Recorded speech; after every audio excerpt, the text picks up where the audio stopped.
Hello friends, welcome to my YouTube channel. दोस्तों, कैसे हैं आप सभी? दोस्तों, आशा करते हैं आप सभी अच्छे होंगे। दोस्तों, एक बार कमेंट कर दीजिएगा वॉइस आपकी अच्छी जा रही है या नहीं। तो दोस्तों, आज हम लोग पढ़ने वाले हैं हिंदी व्याकरण, और हिंदी व्याकरण का ये क्लास चौथा होगा।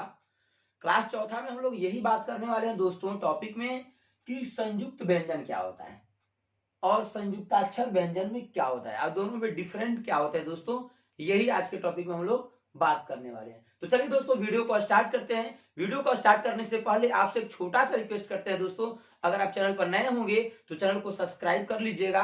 लेटेस्ट वीडियो देखने के लिए दोस्तों और पर क्लिक कर लीजिएगा और अपने किसी भी व्हाट्सएप ग्रुप में एक बार जरूर शेयर कर दीजिएगा दोस्तों, क्योंकि मैं बहुत आपके लिए मेहनत करता हूँ। रात का 2 बजे मैंने वीडियो शूट करती है।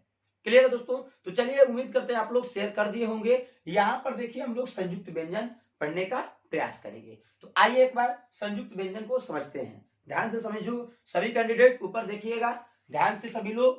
कह रहा है कि संयुक्त व्यंजन क्या है? वैसा व्यंजन जो दो या दो से अधिक व्यंजनों के मेल से बनते हैं, उसे क्या कहते हैं दोस्तों? संयुक्त व्यंजन कहते हैं। यानी जब दो या दो से अधिक व्यंजन आपस में मिल जाते हैं तो एक नए व्यंजनों का निर्माण करते हैं, उसे हम संयुक्त व्यंजन कहते हैं। जैसे देखिए दोस्तों, संयुक्त व्यंजनों की संख्या जो होती है, संयुक्त व्यंजनों की जो संख्या होती है टोटल कितनी होती है? 4 होती है। और जैसे में क्या होता है, जैसे छ, त्र, इज्ञ, स्र, ये सब क्या है? संयुक्त व्यंजन है। क्या है दोस्तों? संयुक्त व्यंजन है। संयुक्त व्यंजन में पहला व्यंजन स्वर रहित होता है तथा दूसरा व्यंजन स्वर सहित होता है। अब स्वर रहित का मतलब क्या होता है दोस्तों? स्वर रहित का मतलब वैसा व्यंजन जिसमें स्वर होता ही न हो। क्या हो? होता ही न हो, उसे स्वर रहित। और वैसा व्यंजन जिसमें दोस्तों स्वर होता हो, उसे हम लोग स्वर सहित कहते हैं। यहां तक तो समझ गए होंगे। जैसे आधा क में देखिए दोस्तों व्यंजन है, क व्यंजन है और क में हमने क में हमने अ को निकाल रखिए तो आधा क बना है। आधा क बना है, क्या निकालिए? अ निकाल लिए। तो यानी मैंने स्वर को जब निकाल देगी तो उसे कहते हैं क्या दोस्तों? व्यंजन रहित। सॉरी, स्वर रहित। क्या बोलते हैं दोस्तों? स्वर रहित व्यंजन। ये क्या है? स्वर रहित व्यंजन है। ठीक उसी तरह से ध्यान दीजिएगा, कह रहा है कि संयुक्त व्यंजन में पहला जो व्यंजन होते हैं स्वर रहित होते हैं। यानी पहला व्यंजन का स्वर नहीं होता है तथा दूसरा व्यंजन में स्वर होता है। क्योंकि व्यंजन वर्ण किसे कहते हैं दोस्तों? मैंने जस्ट पहला वाले वीडियो में बता रखी है कि व्यंजन वर्ण वैसा वर्ण को कहते हैं जिसका उच्चारण में स्वर वर्ण की सहायता ली जाती हो, उसे व्यंजन वर्ण कहते हैं। क्लास वाला पहला वीडियो जाकर देख लीजिएगा और दूसरा भी देख लीजिएगा, प्लेलिस्ट में इसके मिला जाएगा आपको।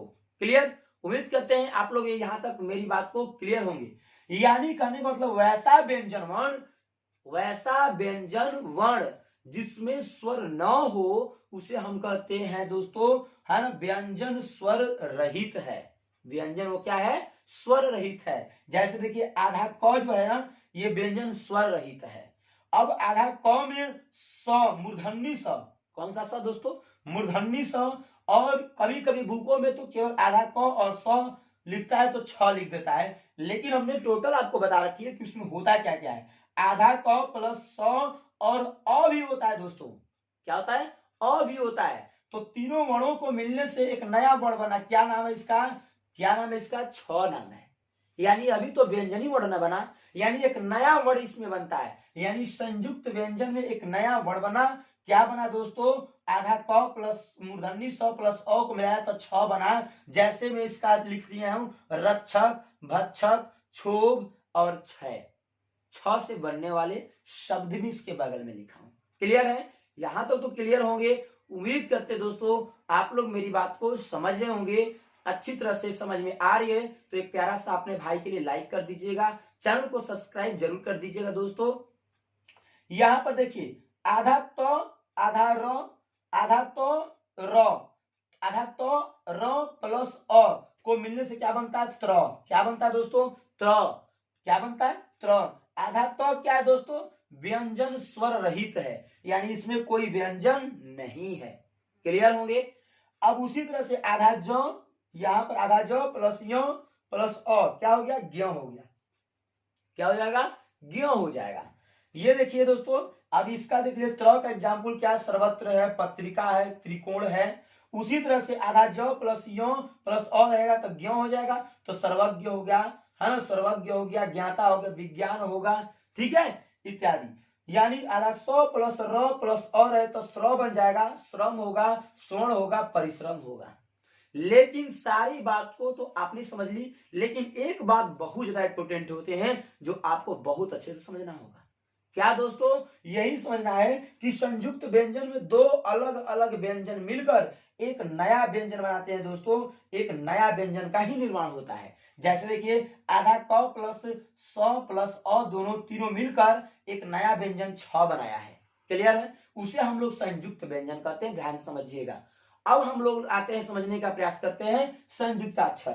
क्या दोस्तों, संयुक्ताक्षर। तो देखिए संयुक्ताक्षर क्या होते हैं, एक बार समझने का प्रयास करिएगा, ध्यान से देखिए। संयुक्ताक्षर जो होता है दोस्तों, जब एक स्वर रहित व्यंजन अन्य स्वर सहित व्यंजन से मिलता है तब उसे संयुक्ताक्षर व्यंजन कहते हैं। यानी कहने का मतलब है दोस्तों, संयुक्ताक्षर व्यंजन में एक स्वर रहित व्यंजन होता है ना, एक स्वर रहित व्यंजन होता है, तथा दूसरा जो होता है अन्य स्वर सहित व्यंजन होता है, और दोनों आपस में मिलता है। स्वर रहित का मतलब जैसे आधा क है तो ये स्वर रहित है, इसके में स्वर नहीं है, ये आधा हो गया क, इसमें स्वर नहीं है।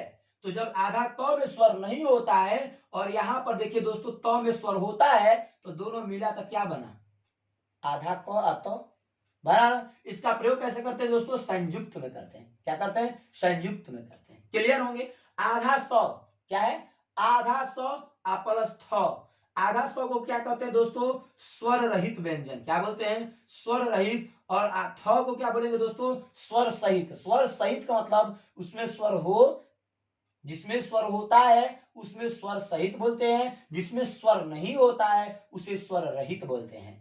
आधा वाले जितने सारे होते हैं दोस्तों उसे स्वर रहित बोलते हैं, क्लियर। तो ये स्वर रहित और ये स्वर सहित दोनों आपस में मिलेगा तो आधा देखिए क्या बना है, आधा सत। यानी इसका उच्चारण कैसे करते हैं तो दोस्तों स्थान में करते हैं, देख लीजिए, क्लियर है। उम्मीद करते हैं आप लोग समझ रहे होंगे।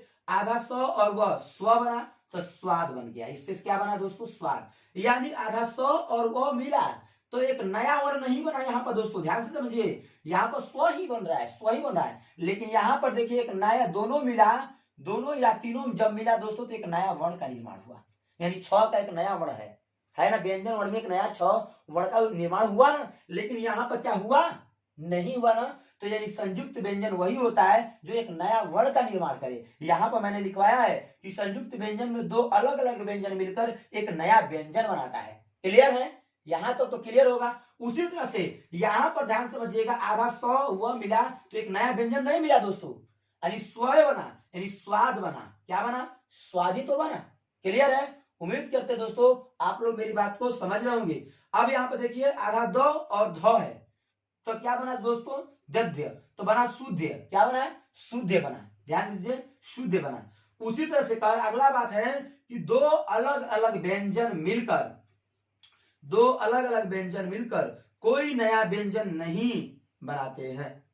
यानी कहने का मतलब है कि जो संयुक्ताक्षर होते हैं वो दोनों आपस में मिलकर, दोनों आपस में मिलकर एक नया, कोई नया व्यंजन का निर्माण नहीं करते हैं। लेकिन इस संयुक्त व्यंजन में दोस्तों अलग अलग व्यंजन मिलकर एक नया व्यंजन का निर्माण करते हैं। लेकिन संयुक्ताक्षर व्यंजन में दोस्तों दो अलग अलग व्यंजन मिलकर कोई नया व्यंजन का निर्माण नहीं करते हैं, क्लियर होगा। यहां तक तो सभी लोग क्लियर होंगे। उम्मीद करते हैं आप लोग मेरी बात को समझ रहे होंगे। संयुक्त व्यंजन और संयुक्ताक्षर व्यंजन दोनों में डिफरेंट को भी आप समझ लिए होंगे।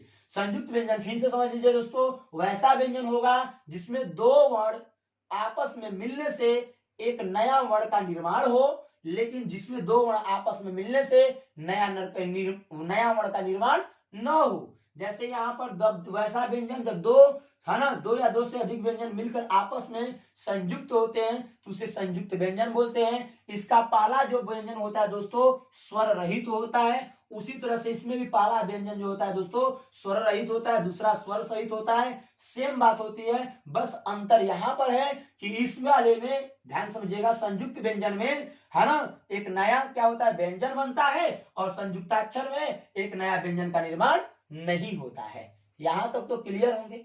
उम्मीद करते हैं दोस्तों यहां तक मेरी बात को समझ गए होंगे। अब हम लोग पढ़ते हैं द्वित्व व्यंजन, है ना।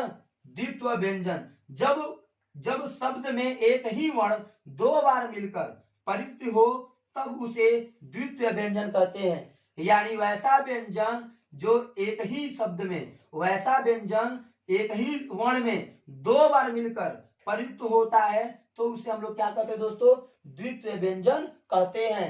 द्वित्व व्यंजन कहते हैं। जैसे बिल्ली में ल जो है दोस्तों, बिल्ली बिल्ली बिल्ली में आधा ल भी है फिर ली भी है, तो दोनों व्यंजन ध्यान से देखिएगा दोस्तों द्वित्व व्यंजन कहलाता है। उसी तरह से पक्का, पक्का में आधा क भी है का भी है दोस्तों, पक्का में क जो है आधा होता है, इसे हम द्वित्व व्यंजन कहते हैं। उसी तरह से दोस्तों मक्का में है जो आधा क है, यहाँ पर उसी एक क जो है वो क्या होगा द्वित्व व्यंजन होगा। यहाँ तक तो उम्मीद करते हैं आप लोग मेरी बात को समझ गए होंगे। अगर क्लियर नहीं होता है तो एक बार पुनः क्लियर कीजिए। जब शब्दों में एक ही वर्ण दो बार लिखी जाती हो या दो बार प्रयुक्त की जाती हो तो उसे द्वितीय व्यंजन कहते हैं। तो उसे क्या कहते हैं द्वितीय व्यंजन कहते हैं। क्लियर है। जैसे बिल्ली, पक्का, मक्का।